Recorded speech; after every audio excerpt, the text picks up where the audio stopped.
Today we are watching Tropical Rainforest, and this is also by the Encyclopedia Britannica Films, and this was published all the way back in 1961. Its title is simply Tropical Rainforest. I'm really excited about this, actually. I think this will be a nice little overview of tropical rainforests, obviously. Oh, you know what? I feel like I should mention that I try to avoid doing too many Encyclopedia Britannica films in a row. Like, I know the last video we watched was also sort of an Encyclopedia Britannica film, but I didn't realize that. I thought that was an Emerson film, so my apologies for showing us two Encyclopedia Britannica films back to back. But you know what? I didn't realize at the time. But these are also some of my favorite programs, so maybe we'll enjoy it anyway. Biology programs. See, yeah, I'm pretty sure these were made like for schools specifically. Oh wow, that transition. Unit 1, Ecology, the world of life about us. Interesting. So this is like the very beginning of like 7th grade, I don't know, science? I don't know. Again, this was probably used in school, but like what subject? Obviously science, obviously, but like I guess like life science maybe is what they called it back then or something. I don't know. It's just I'm trying to figure out what sort of classroom this would be shown in. Unit 1, Ecology, the world of life about us. The tropical rainforest. Yeah, I'm so excited. I love how it's just so general. It's not like the Amazon rainforest, the Congo rainforest. It's just every tropical rainforest. Like I really think we're going to get a good overview here. But I am sort of worried because there is like no sound whatsoever. And usually there's like music for this part. So I really hope we don't have to watch something else. Like if there's no sound, I will be very disappointed. Produced by Encyclopedia Britannica Films in collaboration with Ralph Bushbaum, PhD, University of Pittsburgh. See, that's funny because all of these old programs have like one PhD expert who like oversaw the production of them. It's always interesting. Okay, interesting. Large areas of the tropical regions of the Earth are covered with primeval forests, which receive 100 inches or more of rain a year. Such forests, called tropical rainforests, contain the greatest variety of land life, both plant and animal, found anywhere on Earth. You know, that's a good introduction to tropical rainforests. It's just so wild to think that, like, you had to introduce the idea of a rainforest to people. Like, I feel like kids nowadays know what a rainforest is. Like, you don't have to, like, explain it to them through text, you know? Even still, this is a pretty insightful little text box right here. Yeah, no argument for me. I'm just curious if there's an equivalent program for temperate rainforest. I wonder if there is or not. Again, I've personally made videos on temperate rainforests. Not tropical rainforest, but temperate rainforest. So this should also be interesting from just the media production perspective. But boy, did we get a lot of time to read this text. Holy moly, can I skip forward? The tropical... Okay, yes, thank God we have sound. Okay, oh, I'm so glad. I'm so glad we don't have to scrap this. Thank you.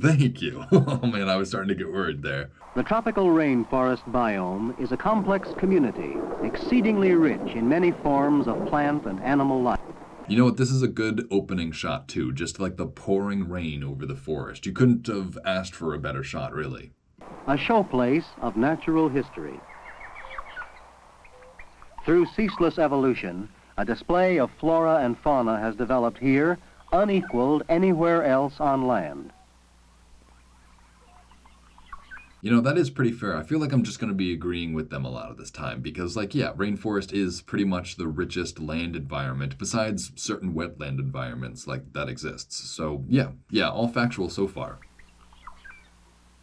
Millions of years ago, when the climate of the entire Earth was warm, these forests spread north and south of the equator, almost to the poles. Is this shot upside down? Why does it seem like the perspective of this shot is like wonky? That is interesting too. I didn't think that we'd be getting like a paleo ecology lesson. But yeah, when there was Pangea like 200 million years ago, rainforests spread pretty much from the equator to the poles and back again. When the ice ages came, the forests retreated.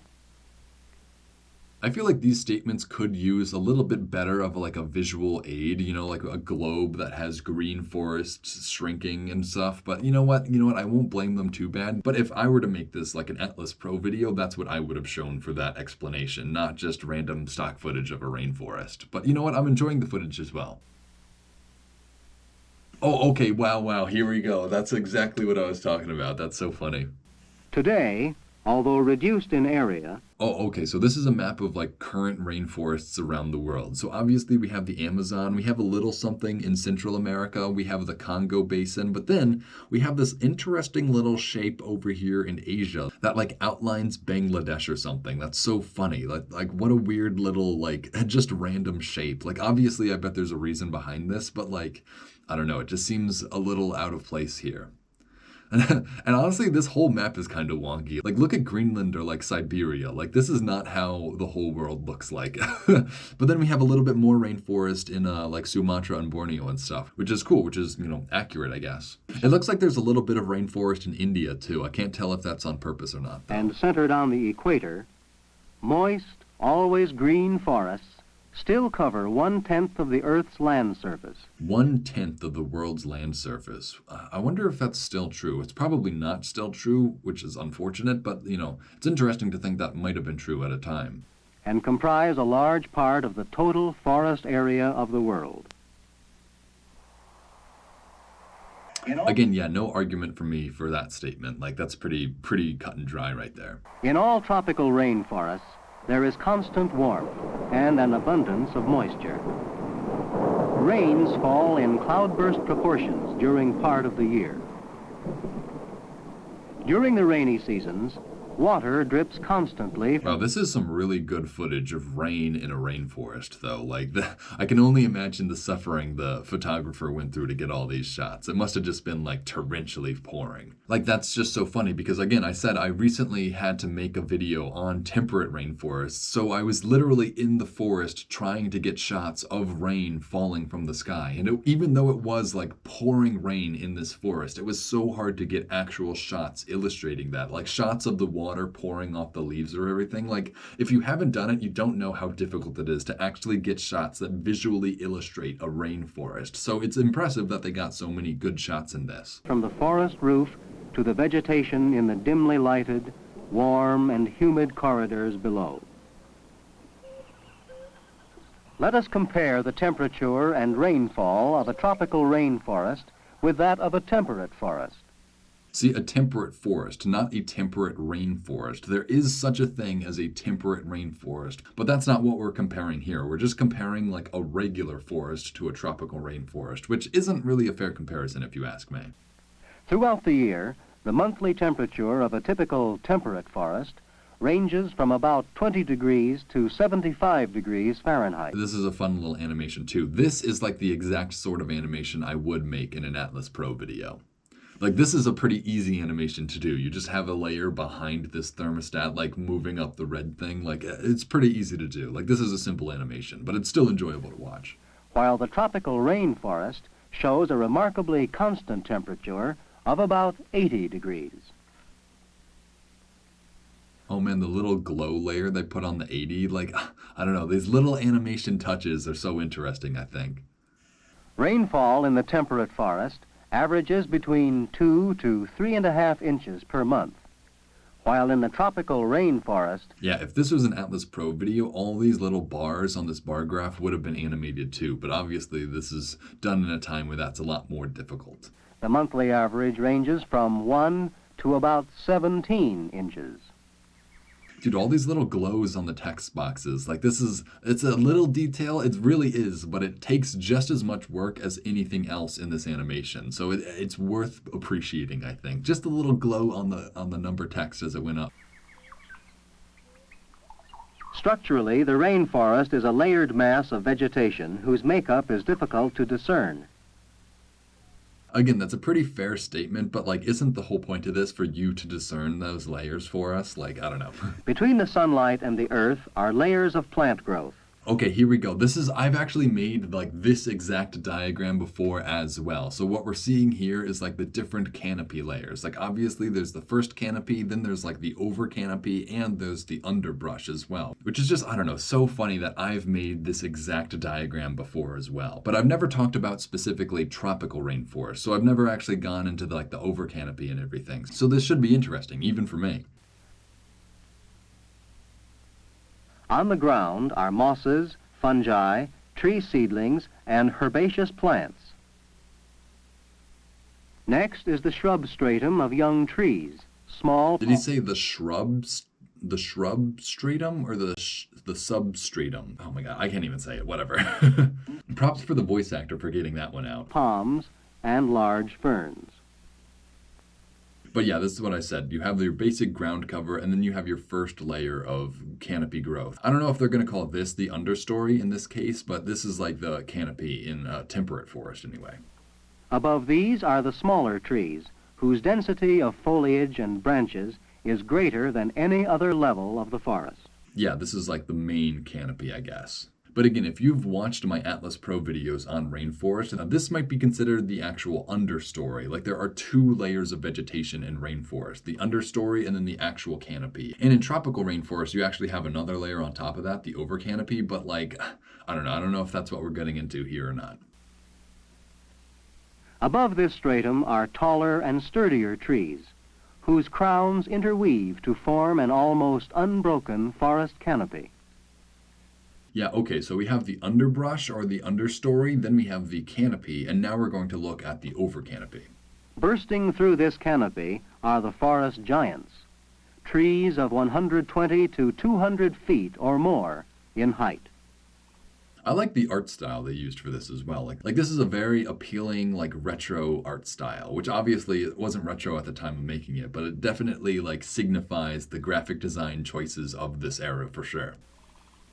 These giant trees, supported by their spreading buttress roots, have tall stems which grow through the canopy and receive the full light of the tropical sun. Oh man, this shot too. I've tried to get this shot so many times of like panning up on a tree in a forest. Like no matter how impressive the tree is, your footage of it from below on the ground is never as impressive. Like let me tell you, like it is just so disappointing to try to get this shot, trying to express to the audience like how tall this tree is, only for your footage to just kind of make it look like a twig, you know?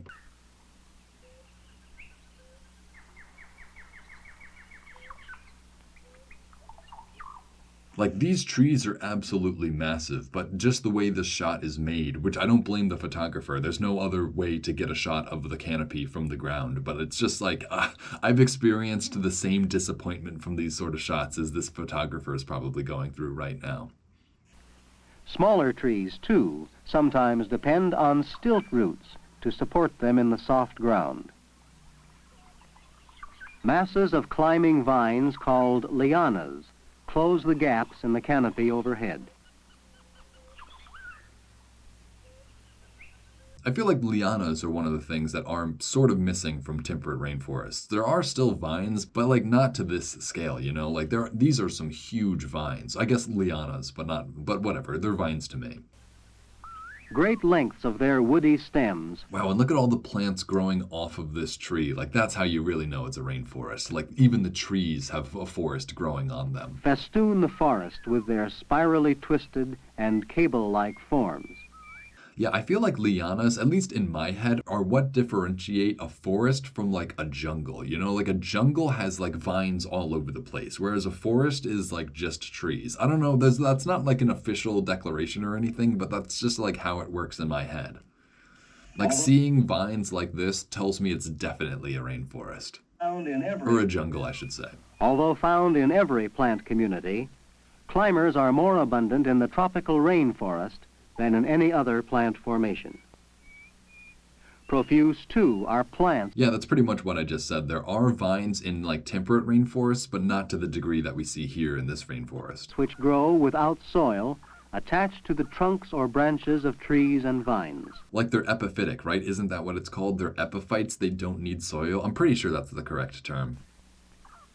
These are the epiphytes. Oh, there we go. Yes, he confirmed it. Thank you. Wow, I'm so proud of myself. Wow. Or air plants. Air plants. Yeah, that's the other word that people use for them. Yeah, these are wild. They just grow without soil, just like on the surface of a tree. Like that is how you know this environment is rich with resources and water. From their anchorages, some of these air plants send down aerial roots that take minerals and water from the earth itself. That's wild. You know, I feel like I did know that, but I did not know like the distance these roots would travel down from the canopy to the ground. Like that is pretty insane. And these are roots. These aren't like the bodies of a vine. Like these are actual roots seeking nutrients. That's so interesting. Again, I'm having such a good time watching this. I knew I would, but I am learning new stuff. Amidst all the greenery, flowers grow in great numbers. Oh wow, this is a really freaky flower. Interesting though. I love seeing like the wacky flowers that people find in the forests. Colors. Oh, I've seen this flower. This is like the flower that they have in like every botanical garden in the world. Like I've been to enough botanical gardens now to know like I'm going to see one of these. I don't know what they're called, but I do know I've seen them before. Shapes and sizes. Oh, I think I've seen these as well. I don't know where, but like I've definitely seen these flowers too. These ones as well. This must be like, I don't know, I'm probably just thinking of a time I went into like the tropical rainforest section of a botanical garden. So that's probably why I recognize all these. In the very dim light. Unfortunately, I've never actually been to like the Amazon or the Congo rainforest. I've been to like rainforests maybe in Costa Rica and Hawaii, but I've never been to like the actual Amazon. Maybe I gotta go. Maybe that's like the next subject that I learn up on so that I can go there. I don't know if I have enough Amazon content to really support that, but maybe. I'll have to take a look. Light and warm, humid atmosphere of the forest floor, mosses, ferns, and other independent plants flourish. Yeah, this is like so amazing to see. Just I know this is like a very boring frame really, but it's just like the complexity of the environment here. Like the sheer number of plants that are just growing on top of each other is just like mind-boggling here.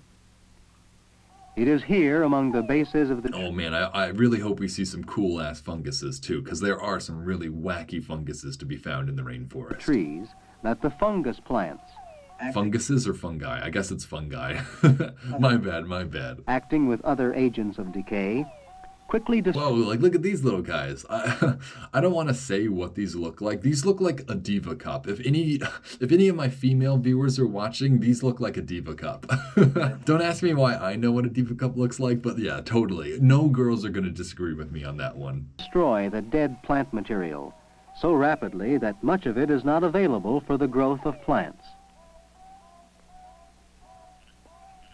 Consequently, there is little reserve mineral material in the thin humus of the forest floor. This is also something else that I learned about in school, how the rainforest soil isn't actually all that rich. Like there is so much life here taking out those nutrients, and there is so much rain leaching the nutrients out of the soil that eventually you end up with a nutrient poor soil. So that's pretty much what you have in all these rainforests is extremely low nutrient content soil, which is kind of like counterintuitive. You would imagine that the rainforest soil would be like the most fertile, but it's actually the opposite. And that's also why the sands coming from the Sahara raining down on the Amazon is like such a big deal, because it's a new form of like nutrient delivery to this environment that without that it might just not be able to support such substantial amounts of life. So it's very interesting that they mentioned it here, that the soil fertility of these forests is low. It's just like that's a very impressive thing for them to have mentioned all the way back then. Hang on, I'm calling bullshit on the sound effect real quick. That is a mourning dove if I've ever heard it. I mean, I guess there might be mourning doves in the Amazon. I don't know that for sure, whether or not, but like that, I've heard that bird my entire life. You are not tricking me into thinking that's not a mourning dove. The variety of animals... And everyone watching knows it too. You've all heard that bird sound before. Don't lie to me. life is as rich as plant life in this community. High in the aerial spaces of the forest dwell the noisiest creatures. Oh man, the howler monkeys. See, I saw these guys in Costa Rica, and man, are they annoying. They're like very threatening too. Like, I do not like the howler monkeys. They're cool, they're sick. I really do appreciate the animals, but like, I do not like having them nearby. The howler monkeys. Their relatives are of many species.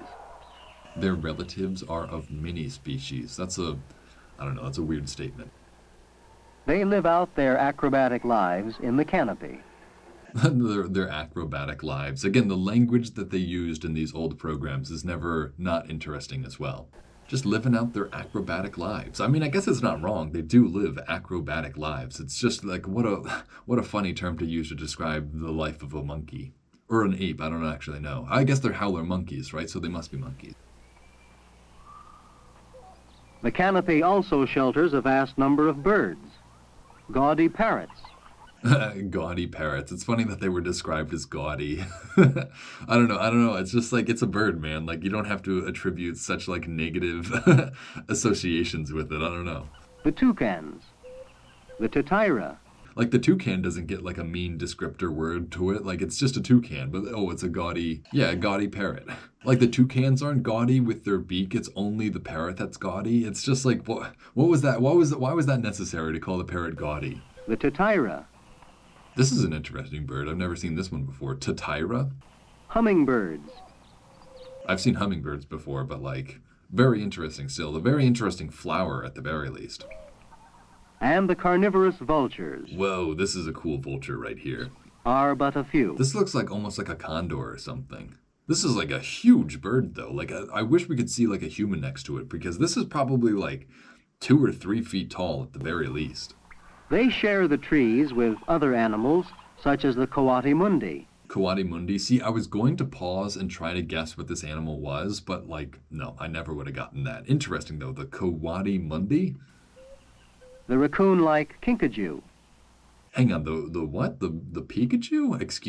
Excuse me for a second? I have to go back. I have to hear that again. the raccoon-like kinkajou, The Kinkajou? That's even worse, honestly. The raccoon-like Kinkajou. Interesting. That's very interesting. I want to see more of this animal. It is kind of raccoon-like. It's not very Pikachu-like, but it is. But I guess it's a Kinkajou, so not a Pikachu. the jaguar, A jaguar? Is that a jaguar? Is that what he just said? He's just throwing all these animals at me rapid fire, and I just do not have enough time to like actually enjoy them. the jaguar, This is a jaguar. I thought jaguars were black. I don't know why. and Are there black jaguars? I don't know. I just always thought they were black. I don't know. I guess no. I don't know. I don't know why I thought that, but I guess I always thought that jaguars were black. the slow-moving, sure-footed All the sloth. Everyone knows the sloth, all right? It's not impressive if I know the sloth. sloth. This is some good footage of the sloth, though, because you have to remember they're not on ground level. Like, this sloth is like 20 feet up in a tree or something crazy like that. So I don't know how they got their camera all the way up here. Again, like a very heavy, expensive film camera. It's not a digital camera. No one's taking this on their iPhone. So to have lifted it up this far, where in the background we don't even see the canopy, we only see like the sky, is telling us that this camera is very high up in the air. It might not be, this might be movie magic or something, but like, I have to imagine that this is a very difficult shot for the photographer to have gotten. But it's worth it for sure. Like, this is a great up close look at a sloth. Here where there is no winter, cold-blooded animals are active the year round. Again, I just love like their use of language in this. Like, here in the land where there's no winter. It's just like, it's such a complex, but like obviously straightforward way of putting it as well. It's just like, I don't use language the same way they use language, you know? Iguanas, turtles, That's fun. I saw a bunch of marine iguanas in the Galapagos. I know I got to stop talking about the Galapagos, but like now that I've seen those iguanas, these guys aren't that impressive to me. Oh, is this a turtle? A snapping turtle? Or just a regular turtle? crocodiles, See, that's the problem. He's just saying the name of the animal and moving on, and I want to spend time on each one. But I guess if we spent time on every animal in the rainforest, we'd be here a while. and snakes are found in great variety. What is this, a boa constrictor? It looks like something like that. I mean, what are the chances this is just a plain boa constrictor? But it's some sort of constrictor, I imagine. These are definitely not boa constrictors. So too are the What a weird little insert shot. Like, they didn't even say the type of snakes these were. They just showed us like a ball of snakes slithering against each other and then cut to a frog. Like, no, we're not even mentioning this ball of snakes. We're just showing it to you and moving on. A poison dart frog, though, that's cool too. amphibians such as dendrobates. Again, think about the photographer getting this shot. Like, if this frog jumps on him, like, it might be over for them. I don't know how deep in the Amazon or whatever rainforest they're in. Like, I don't know how deep they are. Like, I don't know how far away they are from a hospital, but like, this is a dangerous frog. We have to appreciate the risk taken to get this shot. Again, no one appreciates that sort of stuff. That's what I'm here trying to do, is make us all appreciate the sacrifices people made like 50 or 60, 70 years ago for this sort of stuff. Again, still equally as valuable today as it ever was. Whose poison is used to tip the arrows of some tropical Indian tribes. And this tree frog. Yeah, like they would literally just touch their arrows to this frog's skin to get it to be poisoned. Like that, this is a very dangerous frog. Props to the photographer again. They were probably using some sort of zoom lens, but even still, like to even get close to it is pretty impressive. About 1¼ inches in length. Whoa, this is the transparent frog. This is awesome. I've already seen these as well. Probably, I think I saw these in Planet Earth or something, but like these are really cool. Oh, that little like red bloodline. Oh man, like it's cool, but it's also like nasty at the same time. Transparent underside is a window to its anatomy.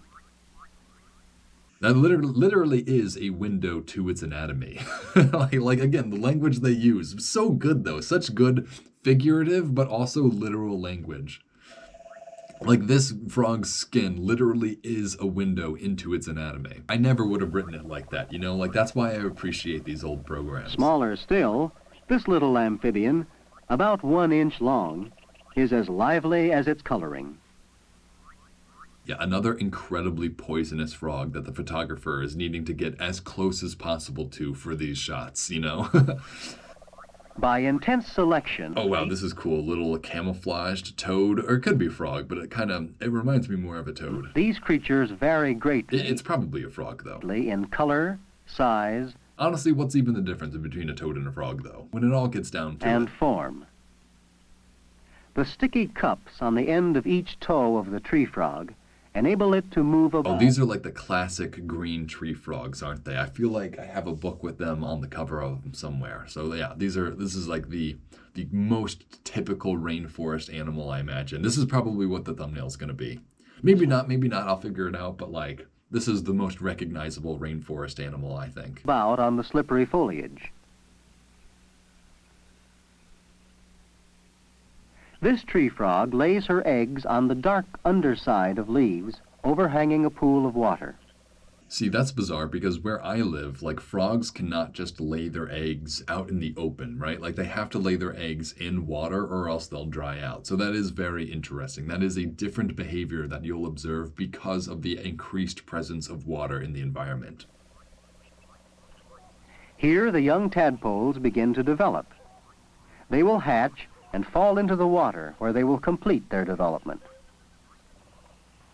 The Sicilian. Oh, the Caecilian or the Sicilian. So these are also amphibians. I almost mentioned this in a recent video of mine on salamanders. I didn't because they're kind of a weird sort of amphibian. But yeah, these are as closely related to frogs and salamanders as anything else. So that's what makes them interesting because they're pretty much just worms, but they're like completely separate from worms on the tree of life. Sicilian is a blind, legless amphibian which lives in the ground. Yeah, like it's just another form of worm. Like it's not that impressive if you just think it's a worm, but when you realize how distant they are from worms on the tree of life, you'll realize, oh, this is a perfect example of convergent evolution.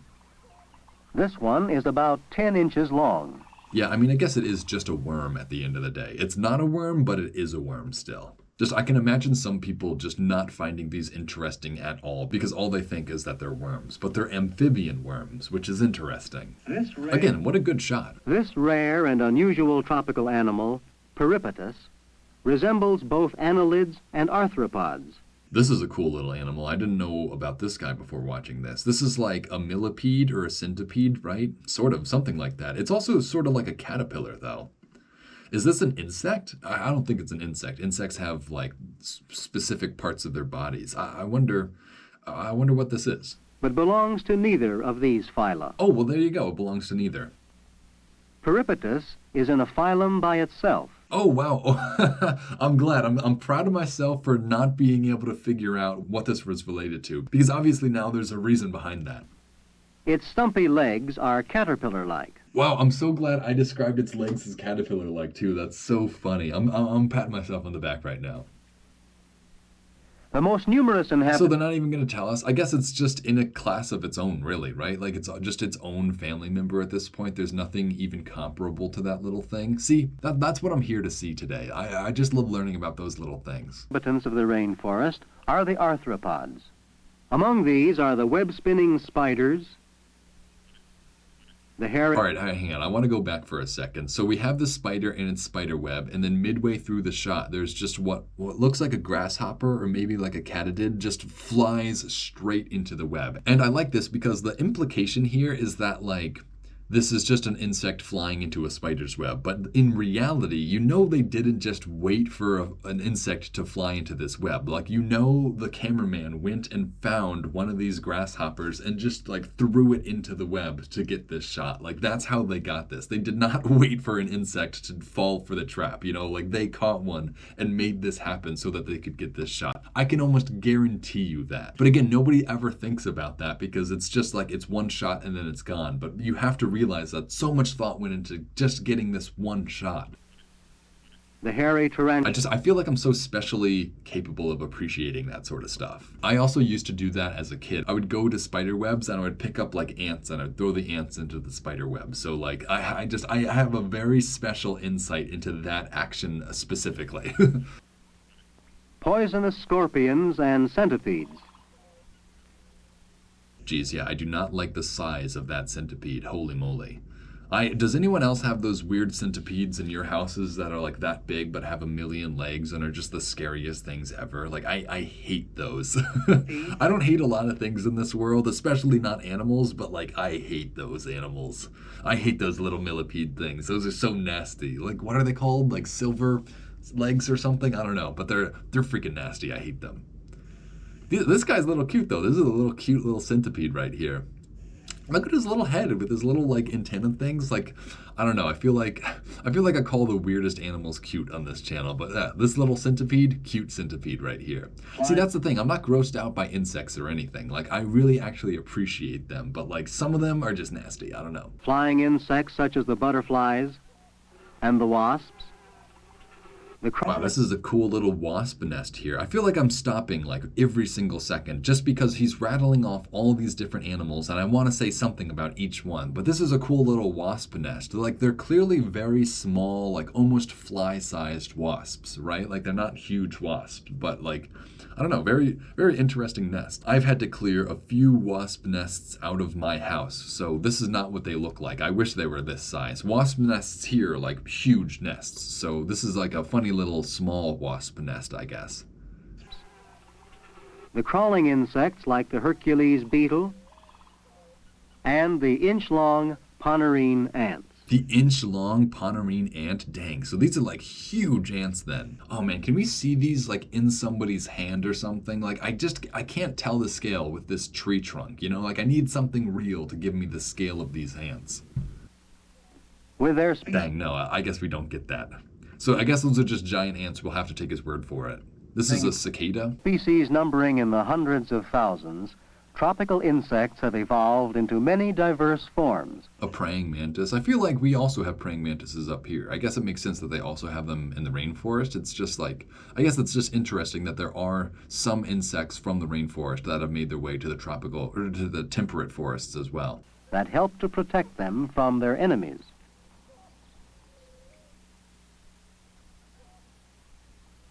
This dead leaf is actually a living brown leaf. Hang on. It's a katydid. That's my guess. It's not a grasshopper, it's a katydid. I learned the difference and I'm pretty sure this is a katydid. Let me see if we're right though. Leaf katydid. Yes, I'm right. It's a katydid. All right. I'm proud of myself. Another pat on the back for me. Isn't this so fun for you guys to watch me know everything already?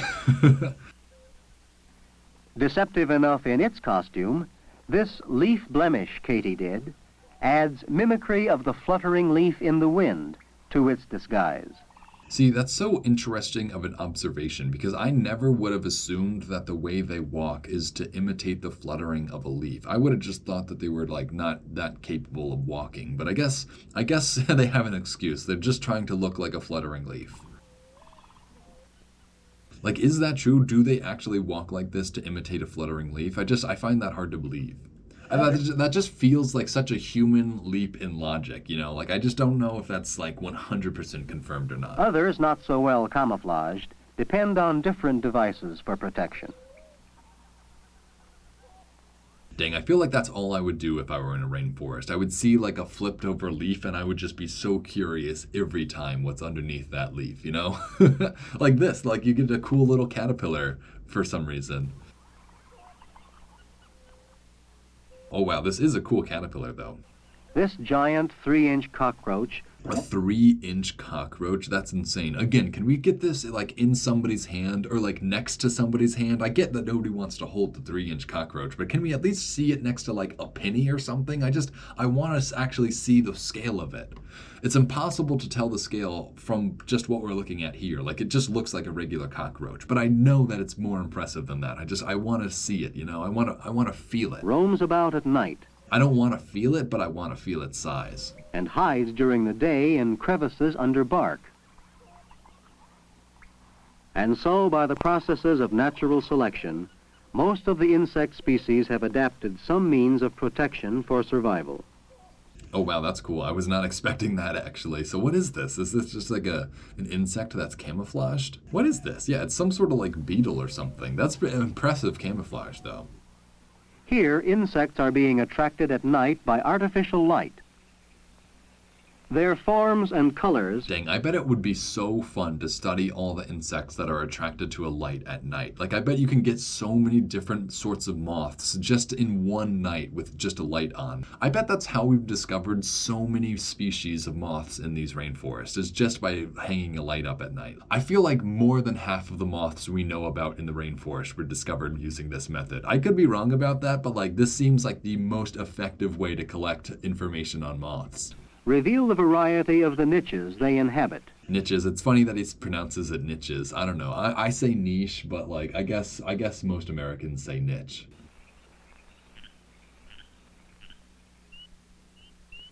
Whoa, look at this moth. This is like a bright pink moth. This is awesome.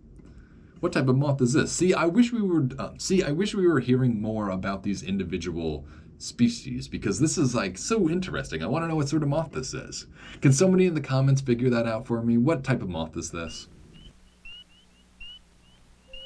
Yes, I do read the comments too, by the way. I just don't respond to them all. But if somebody posts some names in Latin, I'll look them all up. Fascinating to study are the great societies of termites.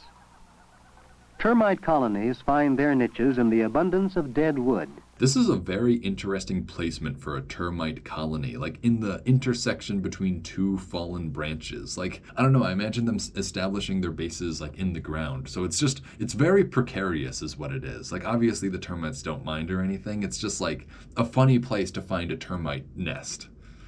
Just to like suspended in the air by these two branches that are dangling. They pulverize the debris. I guess that's like a testament to like how many termites there are and like how voraciously they attack rotting wood. That they'll build a whole nest like in the middle of the air on these fallen branches. And cement the residue with salivary secretions into the intricate structure of their homes. Their greatest enemy is the anteater. Anyone with a phobia of insects or like tryptophobia is not gonna like this shot. Good shot, though. Good shot. Must have put on like a macro lens or something to get this shot. Their greatest enemy is the anteater.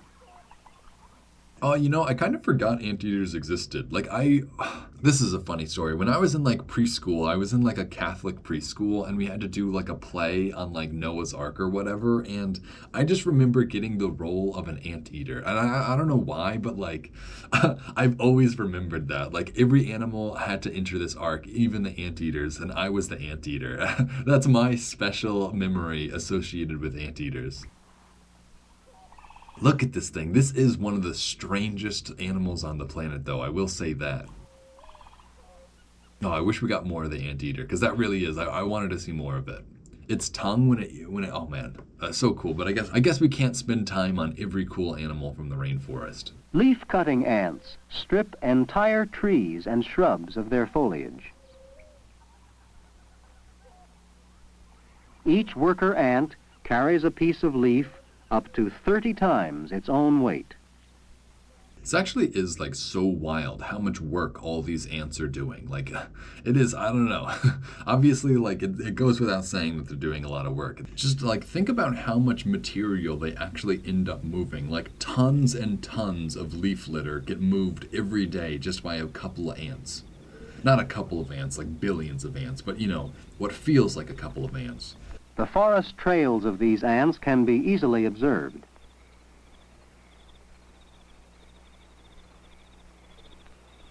On the leaves... That was funny. What was that one ant carrying? It looked like that that one ant was carrying like a cigarette or something.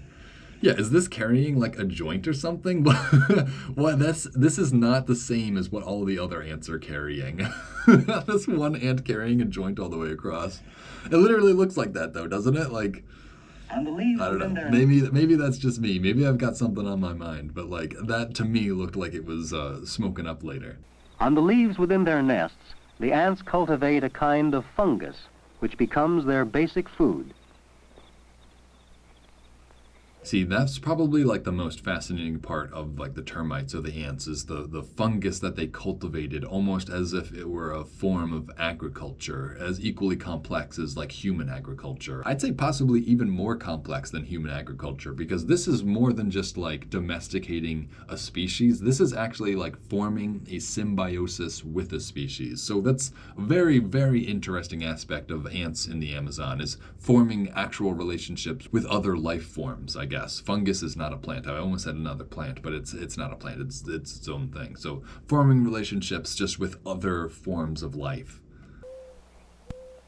These legions of predatory army ants may number up to 1 million or more individuals. Migrating by night to a new bivouac, the marching hordes of worker ants are protected by the larger soldier ants.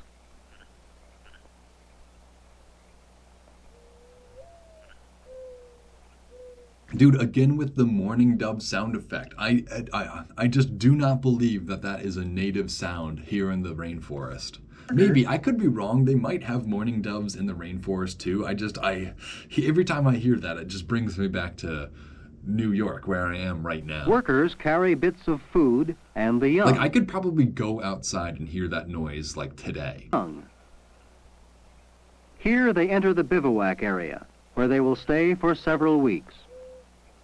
The bivouac is an astounding structure, built Bivouac? I've never heard about that before. entirely from the interlocking bodies of the ants. The bivouac is a structure made entirely from the interlocking bodies of ants. So is a bivouac just like this huge clump of ants? That's pretty wild. I wish we had the text on screen. That's another thing I do on Atlas Pro. Whenever I say like a complex new term or whatever, I put it on screen and I put the sound effect. If you guys watch Atlas Pro, you know what I'm talking about. And it's because like people used to not do that. People used to just say these complex terms like bivouac, expecting us to know how to say them and like how to spell them. Like I don't even know what letters we're talking about here. So just appreciate it whenever I put text on screen, I guess is what I'm trying to say. From this temporary home, they will move out in search of food. They will attack almost any animal, large or small. Dude, I've gotten attacked by ants before. Not these exact ants, but when I went to the Galapagos, I definitely got swarmed by ants. I still have like hives on my ankles from all the ants that bit me there. So I definitely am fearful of ants in the rainforest. That gets in their way. I've learned my lesson with ants in the rainforest. I'll just say that. Do not mess with these guys. They will bite you 1,000 times before you can even notice. To profit from such rainforest products as Oh, Banana Land. No way. I didn't realize we were filming this in Banana Land. fruits, rubber, This literally looks like the exact same footage I watched from that documentary too. rubber, Oh wow, they're extracting rubber. That's so cool. Oh, we were watching Brazil at War and they were talking about extracting rubber. So this is what looks like a different method for extracting rubber than what they were using in that program. I don't know if this is like a more traditional native inspired, probably is based on the hands that are working it. You know, that's funny. These are like Native American people's hands, but like he's also wearing like a modern watch. I don't know. I just think that's a funny juxtaposition right there. But yeah, this is the harvesting of rubber. That's interesting. Because we saw how it was harvested another way. So this is just like, I guess, a more traditional method. Which, again, that's part of why these old programs are so valuable, is because they've preserved, like, even the old indigenous knowledge on, like, how to harvest rubber. Which actually, I don't even know if that was, like, an indigenous practice. I mean, it must have been. But, like, what did the indigenous use rubber for? I'm so curious about that now. Coffee. Oh yeah, we learned about this. So this probably is like banana land. Like like obviously I know that's like an insulting phrase, but like this is probably somewhere in Central or South America. Which yes, all of that is banana land according to the program that we watched last week. And timber. Man has employed many... Oh Jesus, this is a huge tree that's about to fall. This is actually pretty sick. Like I hate seeing trees getting cut down, but like just the size of this is like a giant falling to the ground right here. Unwise practices which destroy great areas of these forests. Geez, yeah, that's hard to watch. It is like a very impressive monument of nature, this tree. Like, that's probably why I think it's so valuable to watch, just to see how big these trees actually are. Like, the bigger they are, the harder they fall, and that was a really hard fall for a tree, so it was a very big tree. Here, where most of the soil is thin, crops deplete the soil of its remaining fertility. Yeah, this might be the most frustrating aspect of the soil science of the tropical rainforest, is that everyone thinks the soil is going to be so fertile because of the forest that's present that they clear the forest away and they try to plant crops, thinking that they'll grow really well, when in reality they won't do well at all in these sorts of environments because they have too much water, too few nutrients. It's just not conducive for agriculture the way people intuitively think it will be. Fertility in a few years. When it is Dang, is this cassava? Is that what cassava is?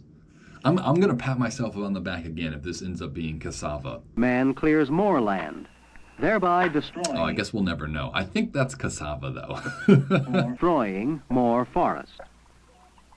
On the depleted soil abandoned by man, a slow succession of life will eventually... See, that's so funny because I've also made a whole video about what if we cleared the Amazon rainforest. And actually, this is actually wrong. If we cleared the Amazon, the forest would not grow back in the similar way. Like, we are actually altering the environment here to reduce the area covered by forest. And most of the reason behind that is that the forest is actually the entity creating the rain that falls on the forest. Through evapotranspiration, all these trees are giving off water, which fills the air with humidity, which eventually rains back down onto the forest as rain. So when you remove the trees, you remove that water input, and eventually you just don't end up with the same climate. So yeah, what they're saying here, that you'll just get the forest to regrow, that's not actually true. Oh, you know what? Maybe they're not saying that, though. Maybe they're actually saying what I'm saying as well. I should pay closer attention. First, grasses, mosses, and ferns will arise. Yeah, okay, so that is pretty much what I said. Like, you're not going to get the forest to regrow once you cut it down. Like, once it's cut down, it's cut down for good, pretty much. I mean, you can reforest areas. It just takes a lot more work than it does to just maintain already thriving rainforest. Next, shrubs and small trees will appear. Then certain pioneer tall trees will grow. All right, so now we're just talking about ecological succession, which I agree will take place here. It's just you're not going to have the same rainforest that you once had. You're just not going to have the same rainforest that you once had, letting it grow back like this. Maybe in like 500 to 1,000 years, you'll have the same rainforest, but you won't have it in like a human lifetime. Shading the ground from sunlight. Over a period of many years, the succession may result again in a climax tropical rain. See, I like how he said may. Like, he already knows that it may not result in a climax forest. It may just transfer the land into like a grass biome, which is actually what we're witnessing now in the Amazon. Rainforest, comprising the greatest variety of plants and animals in any land. It's this little guy again. Again, I wish we heard more about him, but I'm glad we learned anything at all about him, I guess. Biome. This little frog guy, too.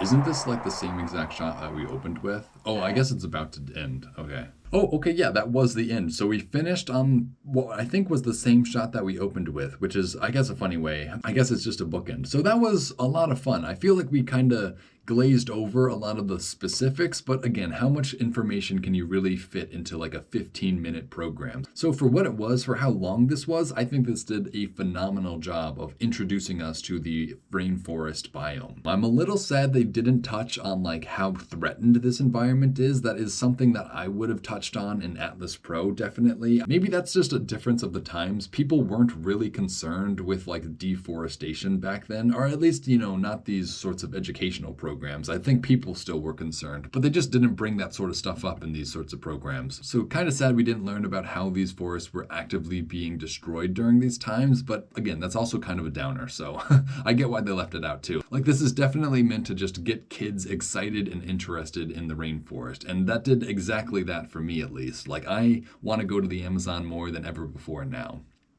That's not true. I've always wanted to go to the Amazon so bad, but I got to find a reason to go. But yeah, overall, I'd say this is a fantastic little program. Again, go to YouTube and look up Rainforest and find a 15-minute video that has more information displayed in a better way than this. I guarantee you won't be able to find one. This, for what it's worth, is probably the best 15 minutes on a tropical rainforest you'll be able to find on YouTube. Or I guess it's probably longer because of all my commentary. But again, that's also why I think watching this stuff is so valuable. All the information in it is still as accurate as ever before. So if you enjoy what I do here on this channel and would like to support me, then all you have to do is go over to the Internet Archive and leave them a donation. The Internet Archive is where I get all these old programs from. So if you want to support me, you can go over there and support them. That's all I ask of you guys. And with that, I think we are cutting to black.